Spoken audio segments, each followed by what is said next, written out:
Alrighty, good evening. Wow, slurring my words. Good evening, YouTube. This is Hajim Zero here, back with another quick movie review, and continue on with the whole Resident Evil movie series. This one, of course, I'm mixed on a lot. This one and Retribution, of course, which is the next one I'm gonna do. But this was Resident Evil Afterlife. It stars, of course, Milla Jovovich, Ali Larter, Wentworth Miller, Shawn Roberts, and I can't remember uh, the other character's name that plays Luther in this movie, but he's a known black actor who does survive to the end, named Boris something. Pardon me on messing up the last name because I've seen him in other films and it's pretty good. He did the movie Surrogates with Bruce Willis, and I can't remember the other actor's name.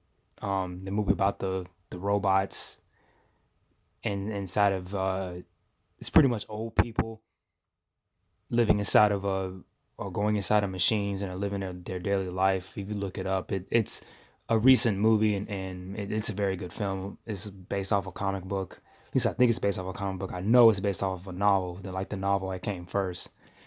Um, but going back to this, again, this just follows, you know, the story of right after Resident Evil extinction.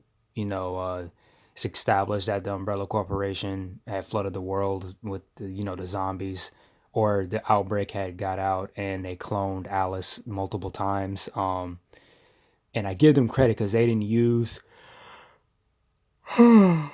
I hate when it happens. Like, you guys know how much I hate talking and yawning, especially when I have a lot to say, and yada yada yada.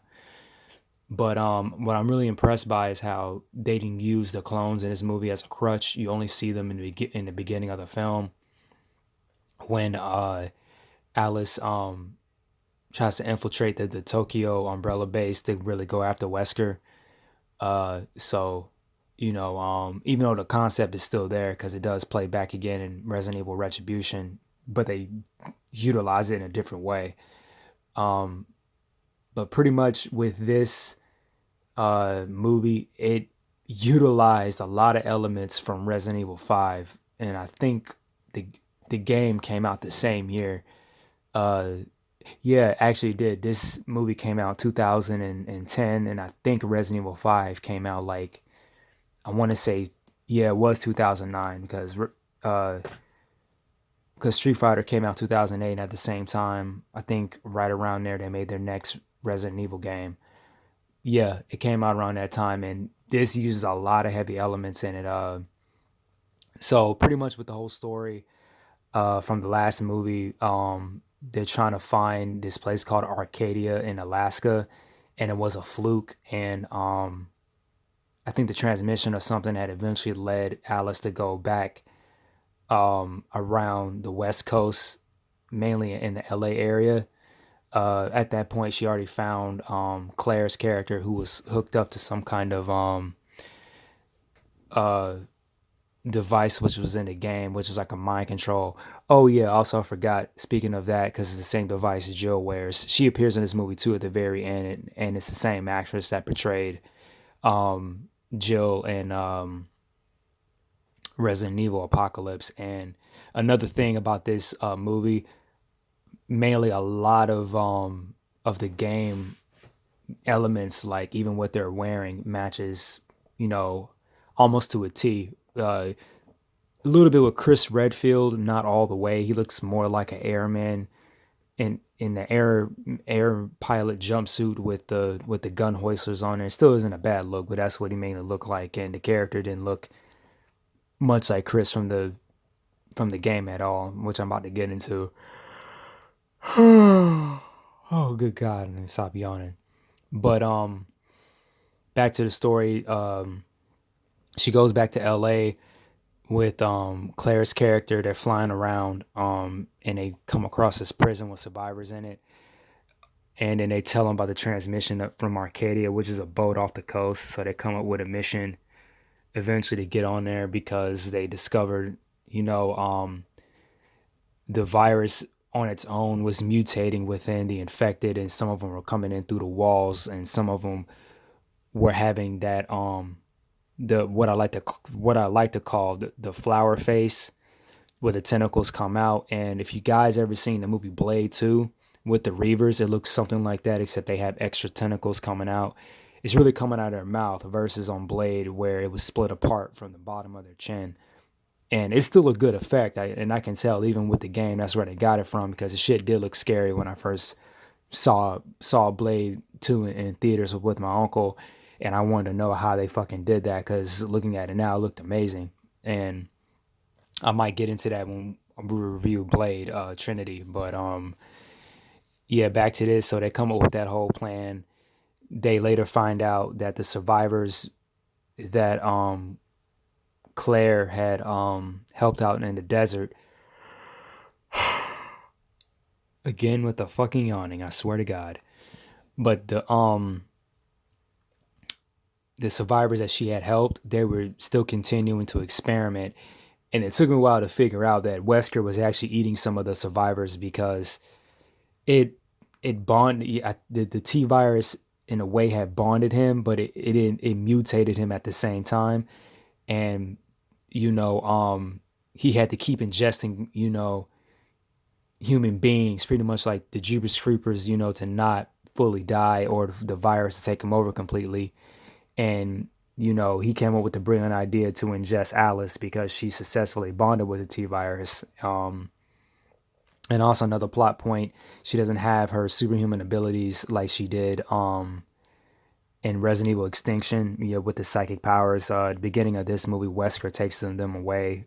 And it's funny what happens in Retribution with that whole thing. But that's pretty much the whole movie. Now to talk about some similarities. I give Paul W. S. Anderson a credit on trying to adapt some of the elements from the video game to the screen.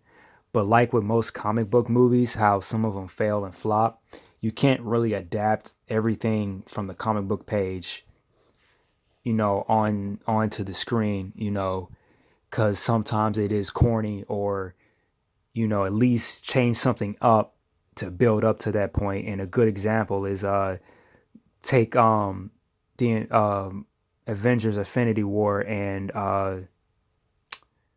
Endgame. Most of those elements, of course, that you saw in both of the movies were in the comic book, where all the heroes had to fight Thanos and all that. What I'm really going to focus on is Thanos' motivation for why he did what he did.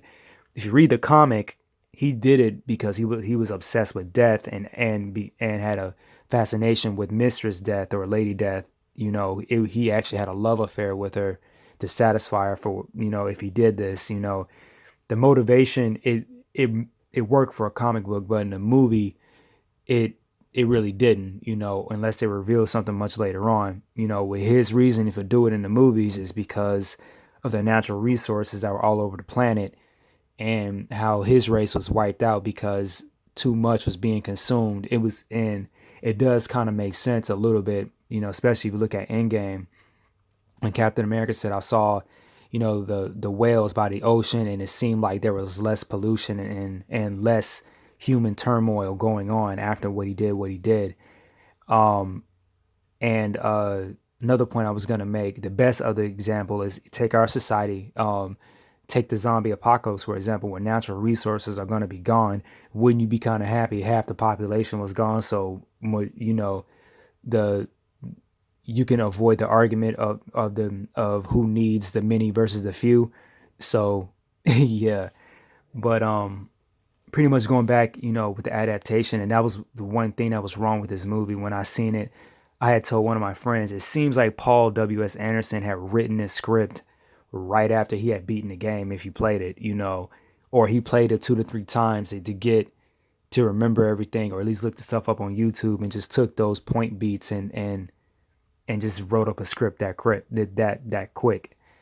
And even though the monsters and to me in the game and the movie was cool, that the executioner, it was just there. It was just walking around in the LA city, carrying the axe, and they didn't even give an explanation for it, unless I'm assuming they written the novel and they gave a more explanation for it. And like all the movies, the zombie dogs look good. These zombie dogs were the ones from Resident Evil 5, the game, the ones that split open. They got the sharp teeth tentacles on the inside, which were to me were kind of scary. I think that this one and the one from Resident Evil 4, the game, were very scary because those had tentacles coming out of his back, and they moved a lot quicker because they weren't dogs, they were wolves. So wolves, in my opinion, I think they move a little bit faster than the domestic, dog. Also, coyotes as well. But I'm not that much of a huge dog expert, so my cousin can probably tell me if I'm wrong or not. But pretty much, Wentworth Miller, he's not a bad actor, but he wasn't the right character for this role. Um, I don't know if any character he could have portrayed. You can attack me in the comments saying he fit a little bit more of Leon, but he didn't have the hair for it. You know, possibly Billy Cohen from Resident Evil Zero if he just bulked up his body, but he wasn't. You know, besides the costume, he really wasn't Chris. They didn't give him a lot of heavy weight. I think he was just there for fan service because he does survive at the end of the movie. Of course, he's not killed. Versus one of the major video game characters they did kill in Retribution, which I'm going to talk about. Um, but like I said, Wentworth Miller, he's not a bad actor. If you know him from Prison Break, and I think now he's on the DC TV show Arrow. I think he's King, not King, Captain Cold. I haven't seen that, but I have seen his acting on Prison Break before I seen him on this, and he is a good actor. Like, you just got to give him the right role. And what else I was gonna say? Ali Lauder did a decent job, playing Claire. Of course, Milla Jovovich, everybody did decent what they were given with. It just blows that this movie seemed a hell of a lot rushed because it was to tie in the same time as Resident Evil 5 that came out. And that game didn't do, me personally, I mixed on the whole game because after looking at some of the whole Resident Evil history timeline video that's here on YouTube, someone had posted it wasn't really Resident Evil. It wasn't the story. The gameplay was good. Yeah, that and Resident Evil 6, the gameplay was definitely good, but what embraced the fear of the game and all that, it was literally taken away in this. And even in this movie, it seemed more like a zombie action film overall. And which isn't bad, but you shouldn't call it Resident Evil. Yeah, I guarantee it, and I say it 1,000 times. If this movie was called something else and wasn't based on the lore of the video game, I think it would have did a little bit better. It's the whole thing as a whole. So, 9 times out of 10, people want to bitch and complain if something's based off of adaptation. And the good thing, like I said, being a film, not, I wouldn't say maker, but an audience, and then looking at a different perspective, and of course making my own, product.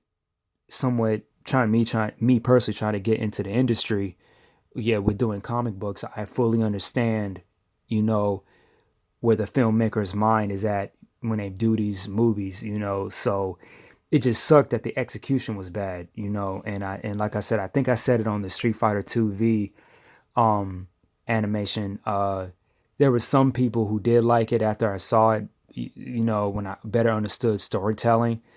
And of course, there were hardcore Street Fighter fans that didn't like the shit because even at that time, I don't think Alpha was released. They had butchered the story, and some of the characters who were drawn, you couldn't really tell. Well, one of them in particularly, you couldn't tell. But like I said, when I looked at the story as itself, it was a good action, shonen story. Yeah, it just had Street Fighter on it, and they did that, to sell it. But pretty much the one thing you can possibly say that was scary, about this movie is that they did have a 3D version. And even if you get the regular version, you can tell some of the shots they purposely did for 3D to scare the hell out of you. Like two scenes in particular come in mind. The scene where Claire and Alice are fighting the executioner in the shower, and this was a cool effect, but the executioner doesn't do this on the game, where he throws the axe like it's a boomerang. Now he does swing it, of course, on the game and try to hit you, and he does like these massive swings back and forth to try to hit you in the frame. And even to me, that's been scary because I had some death, wish moments where I ran up to him close and just unloaded on him with a certain gun, but I still got hit. Right at I only got like two hits off, and I got hit, and I'm in a dying state. But back to this, pretty much, it was an effect where he he threw the axe, and it was in three different shots.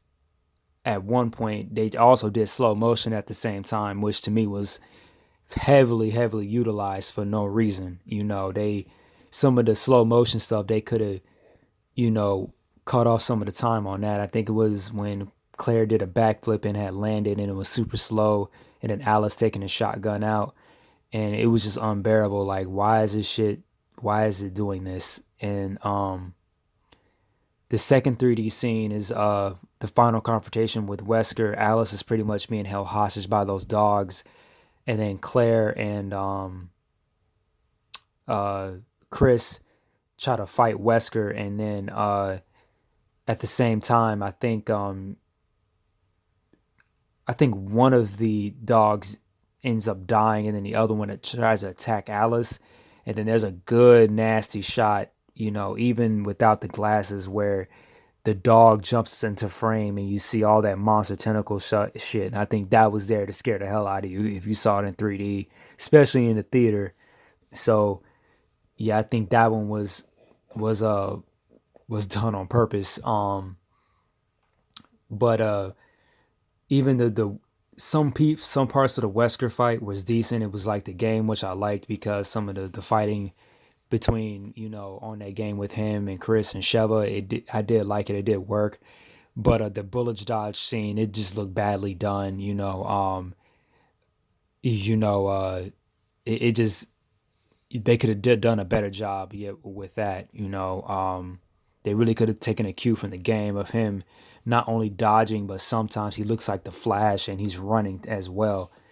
And but the close combat fight piece, between Chris, Albert, and Claire, it matched the game completely, and it looked dope. It was so many, close range gunfire, and at the same time him dodging, him slapping and punching, and it just looked really really cool. But besides that, I'm just rambling now, and that's pretty much all I have to say about Resident Evil Afterlife. The last thing, the ex girlfriend I previous one up in my head, she really loved this movie. I guess one, she loved Wentworth Miller, and she loved the Outsider song, and even I like the Outsider song. It's like a remix of it. Again, you asked me about it. I'll send you a link or the whole name of what it is. But she it's kind of weird because she was a video gamer, but she didn't play Resident Evil. So, I didn't overly obsess it. I really wanted to see it more as a curiosity to see what they did, because I saw the elements of Resident Evil 5, in the movie. And at that point I didn't play Resident Evil 5, so I was just kind of curious. So when I do go back and play it, I can definitely see, what it was. But besides that, I will see you guys in the next review, and I will talk to you later. Peace.